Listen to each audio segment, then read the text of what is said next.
Mən bugün əxlaqdan danışdığım zaman, əxlaqın nə qədər önəmli olduğunu danışdığım zaman, əxlaqsızlar məndən xoşu gəlməməyə başlayır. Narkomaniyanın pis olduğundan danışanda narkomanların xoşuna gəlmir. Mən bugün tövhiddən danışanda şirk eləyənlər məndən inciyir.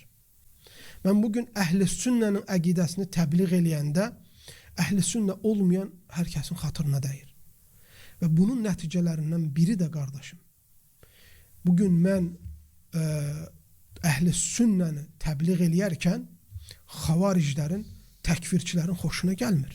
Biz əhl-i sünnə olduqdan sonra doğru olan kitab və sünnə üzərə olan inancı təbliğ eləyəndən sonra müxalif olan hər kəs bizə ad qoşmağa çalışır.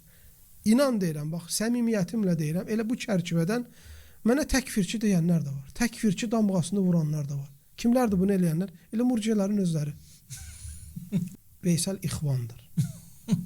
Halbuki mən İxvanil Müsliminin başqa firqələrin yanlış tərəflərini bəyan edib onlardan çəkindirəndə bunların çoxsu bəlkə namaz qılmırlardı. Mənim həyatım barlarda keçməyib, mənim həyatım stadionlarda keçməyib, kafelərdə keçməyib, mənim həyatım orada burada. Bütün həyatıma fikir versən qardaş, ən azından 1998-ci ildən bu yana bütün həyatım İslami elmlər, dinlər, firqələr, əhl-i sünnənin məzhəbləri, əhl-i sünnənin əqidəsini araşdırmaqla keçib. Nə oldu da mən bilmədim İxvan kimdir, mən bilmədim murciə kimdir, mən bilmədim xavaric kimdir. Sən dünən üstünün ayaq üstə qalxıb Fatihəni düzgün oxumayanlar bildiniz. Ayıb deyilmi bu?